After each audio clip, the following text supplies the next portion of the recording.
নিৰ্বাচনৰ দিন চমু চাপি অহাৰ লগে লগে তুংগত উঠিছে নিৰ্বাচনী প্ৰচাৰ। গোলকগঞ্জত ভাৰতীয় জনতা পাৰ্টিৰ বিজয় সংকল্প সভা। প্ৰতিকূল বতৰৰ বাবে গোলকগঞ্জৰ বিজয় সংকল্প সভাত অংশগ্ৰহণ কৰিব নোৱাৰিলে মুখ্যমন্ত্ৰী ডক্টৰ হিমন্ত বিশ্ব শৰ্মাই। গোলকগঞ্জ বিধানসভা সমষ্টিৰ অন্তৰ্গত ধেপধেপী শংকৰদেৱ শিশু নিকেতনৰ খেলপথাৰত অনুষ্ঠিত হয় ভাৰতীয় জনতা পাৰ্টিৰ বিজয় সংকল্প সভা। বিজয় সংকল্প সভাত অংশগ্ৰহণ কৰিব নোৱাৰিলে ডক্টৰ হিমন্ত বিশ্ব শৰ্মাই। গোলকগঞ্জৰ বিজেপি প্ৰাৰ্থী অশ্বিনী ৰায় চৰকাৰৰ হৈ নিৰ্বাচনী প্ৰচাৰ চলাৰ কথা আছিল। প্ৰতিকূল বতৰকো নেওচি মামাৰ অপেক্ষাত থকা হেজাৰ হেজাৰ দলীয় সমৰ্থকক ফোনযোগে বাৰ্তা প্ৰেৰণ কৰে।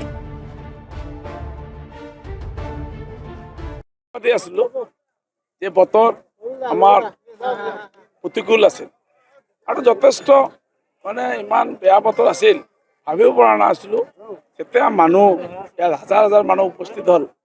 আমাৰ মাননীয় মুখ্যমন্ত্ৰী যে বিজনীলৈ গাড়ীৰে আহিল আৰু এইখিনি আহোঁতে আৰু সময় নহ'ব। ইমান টাইম মানুহ প্ৰায় 3-4 ঘণ্টা সময় ধৈৰ্য ধৰি থকাটো সম্ভৱ নহয়।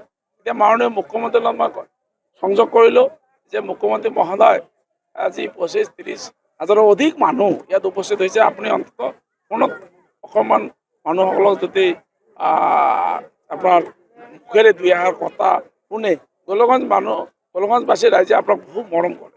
তেতিয়া তেখেতে ফোনৰ মাধ্যম দি আমাৰ ৰাইজক সমৰ্থন কৰিলে আৰু মই বহুত ভাল পাইছোঁ যে আমি একো নোকোৱাকৈ তেখেতে গোলকগঞ্জ সমষ্টিৰ সমস্যা জানে। তেখেতে ইউনিভাৰ্চিটিৰ কথা ক'লে, দলঙৰ কথা ক'লে, ৰাস্তা ঘাটৰ কথা ক'লে। তেতিয়া আৰু মহিলাসকলৰ উদ্যমিতা আঁচনি, যুৱ প্ৰজন্মৰ মুখ্যমন্ত্ৰী স্বনিয়োজন আঁচনি, অৰুণোদয়ৰ কথা ক'লে।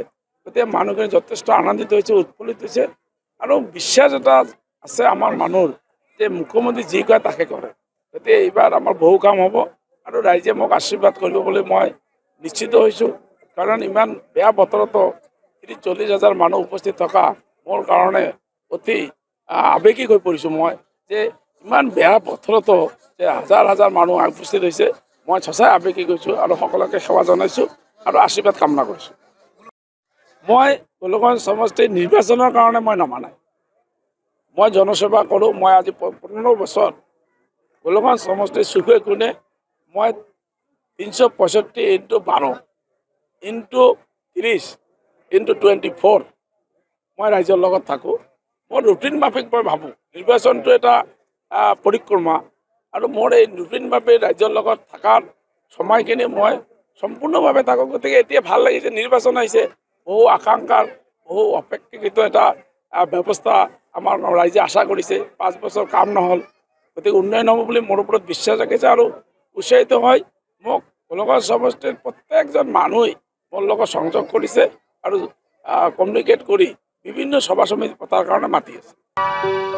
আপুনি বাৰু হাড়ৰ সমস্যাৰ কাৰণে পাটনালৈ যাবলৈ চিন্তা কৰি আছে নেকি? এতিয়া আৰু চিন্তা নাই। আপোনাৰ যিকোনো হাড়ৰ সমস্যা হ'লে এতিয়াৰ পৰা আৰু পাটনালৈ যাব নালাগে, কিয়নো এতিয়াৰ পৰা গুৱাহাটীতে পাব সেই সকলো সা সুবিধা। গুৱাহাটীৰ আমিনগাঁৱত অৱস্থিত Patna orthopaedic and multi speciality হস্পিটেলত কম খৰচতে পাব সেই সকলো উন্নত মানদণ্ডৰ চিকিৎসা সেৱা, য'ত অভিজ্ঞ চিকিৎসকৰ দ্বাৰা সম্পন্ন কৰা হয় বিভিন্ন ধৰণৰ হাড়ৰ অস্ত্ৰোপচাৰ। বৰ্তমানলৈকে 3000তকৈও অধিক ৰোগী সুস্থ হৈছে। हमारे हॉस्पिटल में ऑर्थोपेडिक से रिलेटेड हर तरह का इलाज जैसे कि joint replacement, trauma surgeries, spine surgeries, Ilizarov surgeries और की होल सर्जरी जिसको आर्थ्रोस्कोपी कहते हैं, उसका इलाज संभव है। উন্নত মানদণ্ডৰ সা সুবিধা থকা হস্পিটেলখনত আছে 3টাকৈ VIP ৰুম, 11টা কেবিন, জেনেৰেল ৱাৰ্ডত আছে 12খনকৈ বিচনা তথা 7খনকৈ বিচনাযুক্ত ICU। তাৰোপৰি এই হস্পিটেলখনৰ ভিতৰতে আছে ফাৰ্মাচীৰো সা সুবিধা।